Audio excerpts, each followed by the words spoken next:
இல்ல, அதாவது விஜய்க்கு எதிராக குறிவைக்கிறார்கள் என்பது அரசியல் ரீதியாக அவர்களுடைய சவாலை வந்து சந்திக்கிறார்கள்.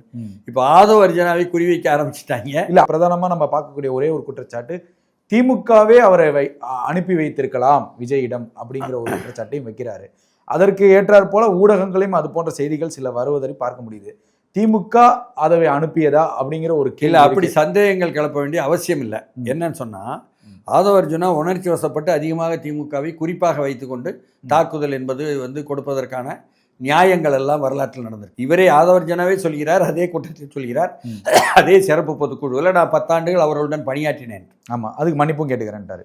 அது என்ன மன்னிப்பு கேட்க போறாரு, கேட்காம இருக்காருங்கிறது நமக்கு முக்கியம் இல்லை.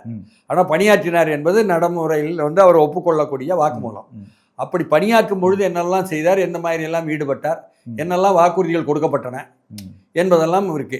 அந்த வாக்குறுதிகள் எல்லாம் நிறைவேற்ற முடியாமல் உள்ள சூழலுக்கு திமுகவினுடைய 4.25 ஆட்சி சென்று விட்டதா, அது இவருக்கு வந்து இவரை தூண்டிவிட்டு எதிராக பேச வைக்கிறதா என்பது நமக்கு தெரியாது. ஆனாலும் அதை வந்து 1000 பேர் அதுக்கும் 1000 காரணங்கள் சொல்லுவாங்க.